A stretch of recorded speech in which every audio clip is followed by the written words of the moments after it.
Hello, ആദരണീയരായ ഗുരുനാഥന്മാരെ, പ്രിയപ്പെട്ട കൂട്ടുകാരെ,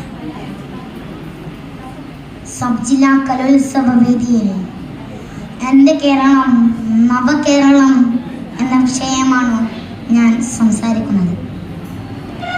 പശ്ചിമഘട്ടത്തിനും അറബിക്കടലിനുമിടയിലുള്ള ഇന്ത്യയുടെ തെക്കേ അറ്റത്തെ പരിമിതികൾ ഏറെയുള്ള ഈ കൊച്ചുദേശം ലോകഭൂപടത്തിൽ എന്നും ഒരു മരതകക്കല്ല് പോലെ തിളങ്ങിയിട്ടുണ്ട്. ഭൂമിയിലെ തന്നെ അത്യപൂർവ ദേശമാണ് കേരളം. ഈ അപൂർവത ലോകം മുഴുവൻ സഞ്ചരിച്ചവർ സാക്ഷ്യപ്പെടുത്തിയ യാഥാർത്ഥ്യമാണ്. പല ദേശങ്ങളും അവരുടെ മേന്മയായി സംസാരിക്കാറുള്ള ഒട്ടേറെ സവിശേഷതകൾ ഒരുമിച്ച് കേരളത്തിൽ സമ്മേളിച്ചതിനാലാണ് ദൈവത്തിന്റെ സ്വന്തം നാട് എന്ന വിശേഷണം കേരളത്തിന്റെ മേൽവിലാസമായത്. ദേശ സൗന്ദര്യം കൊണ്ടും സാംസ്കാരിക സവിശേഷതകൾ കൊണ്ടും മാത്രമല്ല സാമൂഹിക പുരോഗതി കൊണ്ടുമാണ് മലയാളികൾ വ്യതിരിക്തരായത്. ഈ മുന്നേറ്റവും ആരും കൊതിക്കുന്ന സാമൂഹിക അന്തരീക്ഷവും ഒന്നും പൊടുന്നനെ ഉണ്ടായതല്ല. സമാധാനത്തിന്റെ ഈ പച്ചത്തുരുത്ത് ആരും നമുക്ക് ദാനമായി തന്നതുമല്ല.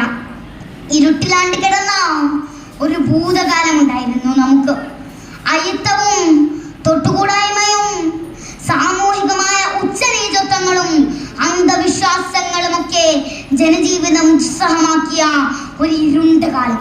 അവിടെ നിന്നാണ് സാമൂഹിക പരിഷ്കർത്താക്കൾ നമ്മെ വെളിച്ചത്തിലേക്ക് കൈപ്പിടിച്ച് നടത്തിയത്. മനുഷ്യനെ മനുഷ്യനായി കാണാനും മനുഷ്യാന്തസ്സിന്റെ മഹത്വം മനസ്സിലാക്കാനും ആ മുന്നേറ്റങ്ങൾ നമ്മെ സഹായിച്ചു. സാമൂഹിക നീതിയിൽ അധിഷ്ഠിതമായ വികസന നയം നടപ്പാക്കാനും ആ വികസനത്തിന്റെ ഗുണഫലങ്ങൾ സമൂഹത്തിന്റെ എല്ലാ തലങ്ങളിലും എത്തിക്കാനും നമുക്ക് കഴിഞ്ഞു. അടിസ്ഥാന സൗകര്യ വികസനം, സാമൂഹിക ക്ഷേമം, പൊതുജനാരോഗ്യം, വിദ്യാഭ്യാസം, സ്ത്രീ ശാക്തീകരണം, കൃഷി തുടങ്ങി എല്ലാ മേഖലകളിലും സമാനതകളില്ലാത്ത നേട്ടമാണ് നാം കൈവരിച്ചത്. 2018 മഹാപ്രളയവും തുടർന്നു വന്ന കോവിഡ് മഹാമാരിയെയും കേരളം അതിജയിച്ചത് ഒറ്റക്കെട്ടായി നിന്നാണ്. സർക്കാർ സംവിധാനങ്ങൾക്ക് കാത്തു നിൽക്കാതെ മലയാളികൾ ഒറ്റക്കെട്ടായി ഉണർന്നു. പരസ്പരം സഹായഹസ്തങ്ങൾ വിരിച്ചു. ഒരു ജനതയുടെ ഒരുമയായിരുന്നു ദുരന്തങ്ങളെ തോൽപ്പിച്ചത്.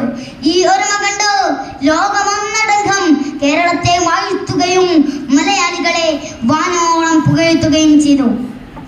ആരോഗ്യ മേഖലയിൽ ഏറ്റവും മികച്ച റെക്കോർഡുള്ള കേരളത്തിൽ ഇന്ന് ജീവിതശൈലി രോഗങ്ങളുടെ വർധനവ് വലിയ ഭീഷണിയായിരിക്കുകയാണ്. സംസ്ഥാനത്തെ പ്രധാനപ്പെട്ട മരണകാരണങ്ങൾ പഠിക്കുമ്പോൾ 80% മരണകാരണങ്ങളും ജീവിതശൈലി രോഗങ്ങൾ മൂലമാണ് എന്ന യാഥാർത്ഥ്യം നാം തിരിച്ചറിയേണ്ടതുണ്ട്. അതുപോലെ ശുചിത്വം ഒരു സംസ്കാരമായി മാറ്റിയെടുക്കുന്നതിൽ നമുക്ക് ഇപ്പോഴും പൂർണ്ണമായി വിജയിക്കാൻ സാധിച്ചിട്ടില്ല.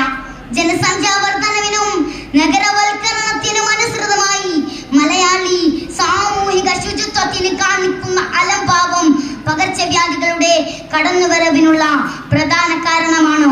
എത്ര തന്നെ പരിഷ്കാരിയായാലും മാറാത്ത മലയാളിയുടെ മനസ്സ് തന്നെയാണ് ഒരിക്കലും ഒഴിയാത്ത മാലിന്യം വിധിക്കപ്പെട്ട നാടാക്കി നമ്മുടെ നാടിനെ മാറ്റുന്നത്.